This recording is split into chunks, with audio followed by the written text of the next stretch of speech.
안녕하세요. 매일 아침 말씀 묵상에 오신 여러분을 진심으로 환영합니다. 한 주의 말씀을 정리하는 시간입니다. 제6과 아브라함의 후손. 기억절. 그러나 너희는 택하신 족속이요 왕같은 제사장들이요 거룩한 나라요 그의 소유가 된 백성이니 이는 너희를 어두운 데서 불러내어 그의 기이한 빛에 들어가게 하신 이의 아름다운 덕을 선포하게 하려 하심이라. 베드로전서 2장 9절의 말씀. 학습 목표. 우리를 향한 하나님의 택하심은 전적으로 하나님의 은혜임을 깨닫는다. 예수님을 통해 우리에게도 약속의 후사가 될 수 있는 길이 열렸음을 감사한다. 행하기. 마지막 시대를 위한 남은 백성답게 참된 순종으로 하나님과 밀접한 관계 속에 거하기로 결심한다. 아브라함의 후손이라고 하는 말을 다른 표현으로 한다고 하면 상속자라고 하는 말로 바꿀 수 있다고 생각합니다. 오늘날 많은 젊은이들이 가장 부러워하는 단어가 있다고 하면 그것은 상속자입니다. 평생을 수고하고 고생해도 자신의 처지와 신분을 바꾸기 어려운 세상에 사는데 우리가 만약에 상속자라고 하는 신분으로 바뀌어진다면 얼마나 놀랍겠습니까? 큰 기업체의 상속자, 한 나라의 상속자, 엄청난 것입니다. 이런 예를 들어볼 수 있습니다. 한 구두 닦기가 고아여서 자기의 신분도 알지 못하고 평생을 구두 닦고 살아야 된다고 생각하는데 어느 날 한 분이 그를 오셔서 이렇게 이야기하는 것입니다.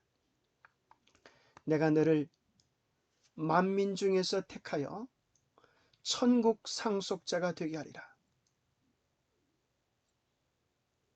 제가 어떻게 감히 천국의 상속자가 될 수 있겠습니까?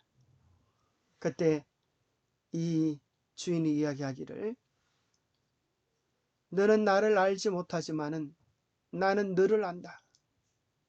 네가 잘나서 그런 것도 아니요 대단한 인물이어서 그런 것도 아니다.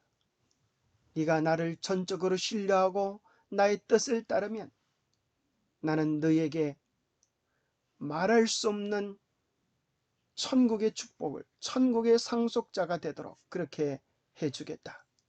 그런 제안을 우리에게 해주신다면 우리가 얼마나 기쁘고 즐거운 마음으로 그분을 따라가겠습니까? 예수님은 오늘 우리 모두에게 그렇게 제안하는 것 같습니다. 마치 아브라함을 부르셔서 만민 중에서 구원의 셈이 되게 하셔서 하나님의 축복을 많이 받고 나누는 그런 통로로 삼으셨습니다.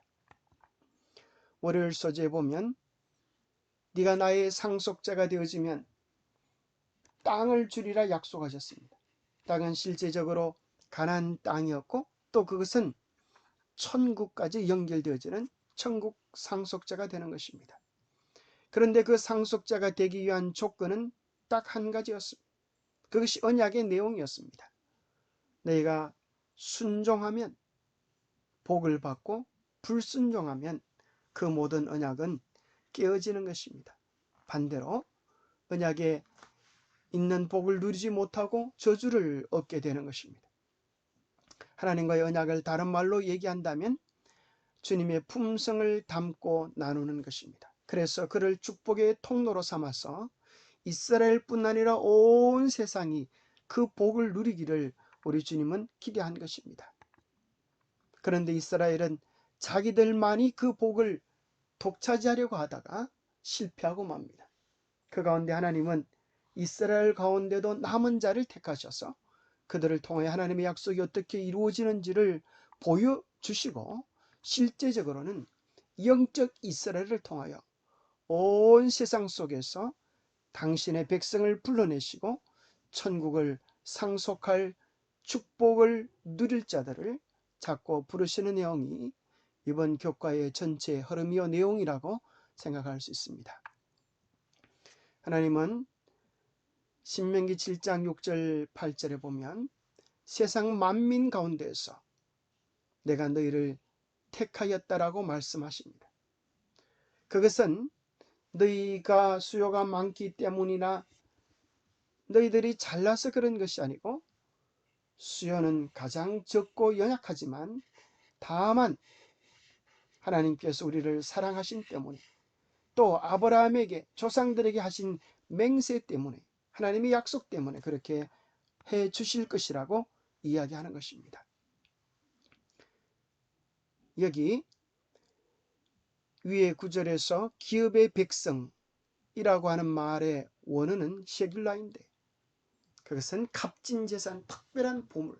하나님께서 우리를 이스라엘을 특별한 보물로 삼으셨다고 하는 것입니다. 그럴 만한 자격이 전혀 없음에도 불구하고 은혜 받을 만한 가치가 없음에도 불구하고 마치 구두 닦기 같은 고아 같은 그런 자를 선택하셔서 놀라운 특별한 보물로 삼으시겠다고 약속하시는 것입니다. 택하신 목적이 바로 그것입니다. 하나님께서 인류에게 당신의 품성을 알리시려고 이스라엘을 택하셨습니다. 그들이 세상에서 구원의 셈이 되기를 원하셨습니다. 그들만이 구원을 누리는 것이 아니라 받은 구원을 나눔으로 더욱 풍성해지기를 원하셨습니다. 샘은 물을 퍼지 않으면 샘의 물이 마릅니다. 그런데 놀랍게도 샘의 물은 퍼면 풀수록 더욱 신선해지고 새로워지는 것입니다. 우리가 이스라엘 백성이 하나님의 명령에 순종하여 그 축복을 나누고 그 정신을 깨달았더라면 그들은 만국 위에 뛰어난 나라가 될 수 있었습니다. 월요일 소재에 보면 하나님께서 땅을 주리라고 아브라함에게 약속하셨습니다. 그 약속은 야곱에게 또 이스라엘에게 연결되어져서 또 영적인 우리에게는 하늘 나라로 약속되어집니다. 그 당시 땅이라고 하는 것은 삶의 기반이고 더 나아가서 하나님의 가족이라고 하는 의미도 가지고 있습니다. 그래서 우리 인간은 죄로 말미암아 땅을 잃어버렸습니다. 예수님의 십자가의 보혈 은혜로 인하여 우리는 다시 땅을 찾을 수 있는 그런 권한을 가지게 되었습니다. 그래서 잃었던 낙원을 땅을 얻음으로 복낙원을 약속받게 된 것입니다. 여기에도 역시 우리가 이행해야 될 언약의 조항이 있습니다. 그것을 우리는 신명기입니다. 죄송합니다. 시편이 아니고 신명기 28장, 아니 우리가 아는 축복의 장, 그것은 축복과 저주로 나누어져 있습니다.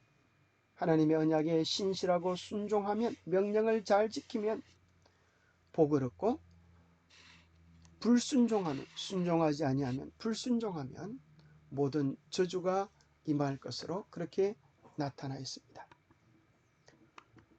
영감의 교훈에 보면은 순종하는 자가 그 땅을 차지한다고 하는 그것을 시편 37편 11절에 보면 온유한 자가 땅을 차지할 것으로 이야기해 놓고 계십니다. 온유한 자, 겸손한 자, 주님의 통치하심에 자기 마음을, 삶을 온전히 맡기는 자가 땅을 차지하게 될 것입니다. 죄는 자아를 높이는 것입니다.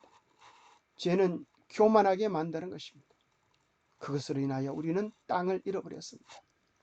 그러나 겸손하게 주님을 우리의 주인으로 모시고 따라가면 우리는 잃었던 땅을 온전히 소유하는 천국 상속자들이 될 수 있을 것입니다. 하나님은 참으로 비천한 우리에게 약속하시는 것입니다. 네가 나를 잘 따라오면, 내 언약을 잘 지키면 너로 인하여 구원의 셈이 되게 하고 천국 상속자가 되게 하고 땅을 얻게 하고 내 후손이 번영케 하리라. 우리 주님 약속해 주시는 것입니다. 그러나 이 모든 약속에는 반드시 우리가 해야 할 규정이 있는 것입니다. 그런데 이스라엘 백성은 하나님의 약속, 하나님의 명령에 순종하지 아니하고 귀를 기울이지 아니하고 그 마음에 완악한 대로 행하였습니다. 언약의 규정대로 순종하지 아니하므로 이스라엘 백성은 그 축복을 잃어버리게 됩니다. 반역의 결과는 심판입니다. 심판으로 인하여 고통이 오니 그들은 회개하고 뉘우치게 되고, 하나님은 그들에게 회개하고 뉘우쳐 다시 순종하게 되었지만 또 반역하는 이스라엘은 이런 악순환의 삶을 살았습니다. 그들이 정말 걸어가야 했던 것은 순종하는 것이고, 순종하면 하나님께서 축복해 주실 것이고, 이미 준비해 놓으신 언약을 그들을 통하여 이루어 주셔서 참으로 언약을 충분히 누릴 수 있도록 해 주셨습니다. 그러나 그들은 순종의 길을 가지 아니하고 불순종의 길을 갔습니다. 곧 반역의 길을 간 것입니다. 불순종의 길을 가므로 그들은 결국 잃어버린 바 되었습니다. 그러나 하나님은 끝까지 이스라엘을 놓지 못하시고 영원한 사랑으로 사랑하시고 돌아오기를 간구하고 계십니다. 마치 호세아가 바람난 고멜을 위하여 불타는 사랑을 가졌듯, 하나님도 이 세상에 방황하는 우리를 위하여 당신의 마음이, 당신의 사랑이 불붙는다고 말씀하십니다. 왜냐하면 언약의 조건이 그러할지라도 그 언약을 어겼음에 즉각 처리하는 이해관계가 거래 관계가 아니라 영원히 잊지 못하시는 사랑 관계이기 때문입니다. 그러나 그 사랑 관계도 이스라엘 백성이 끝까지 거절하고 고집할 때 결국은 하나님 편에서는 포기하지 않으시지만 이스라엘 편에서 거절함으로 그 계약이 파기되는 것을 보게 됩니다. 이스라엘 가운데 하나님은 또 남아있는 자들을 통하여 그 축복을 이루어 주시는 것을 보게 됩니다. 그 남은 자들은 요한복음 10장 27절에 보면 내 양은 내 음성을 들으며 나는 그들을 알며 그들은 나를 따르며 그들에게 하나님은 영생을 주시겠다고 약속하시는 것입니다. 비록 그 수가 적고 연약해 보인다고 할지라도 하나님께서는 언제나 그분의 음성에 순종하는 남은 무리를 가지고 계십니다. 마치 그것은 정말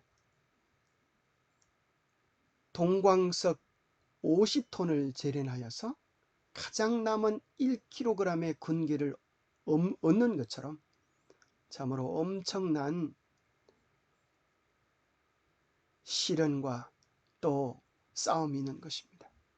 남은 자, 그들은 정말 이 세상을 지나가면서 불순물을 다 걸러내고 순도 99.99999 세븐나인 순도를 가진 하나님의 자랑으로 서게 될 것입니다.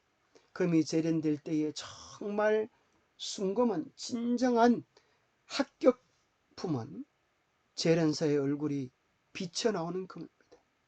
우리의 품성 속에 그리스도의 형상이 드러날 때 하나님은 우리를 향하여 진정한 천국 상속자라고 말씀해 주실 것입니다. 목요일 소재에 보면 영적 이스라엘, 이제 이스라엘이 실패한 자리에서 영적 이스라엘이 그 사명을 대신하게 됩니다. 아브라함에게 하신 약속은 그리스도를 통하여 성취되어졌고 그리스도께 속한 모든 사람들이 이제 진정한 아브라함의 자손이요 약속대로 유업을 천국 상속자들이 되는 것입니다.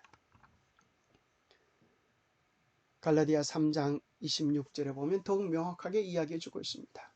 너희가 다 믿음으로 말미암아 그리스도 예수 안에서 하나님의 아들이 되었으니 누구든지 그리스도와 합하기 위하여 칭례를 받은 자는 그리스도로 옷 입었느니라.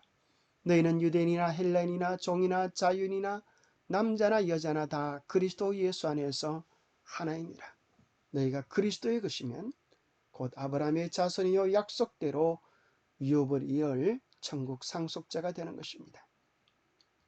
어떤 약속이요? 아브라함에게 주신 그 약속이 이루어지는데 조건이 있습니다. 그리스도 예수 안에 있을 때에 그것이 중요 조건입니다.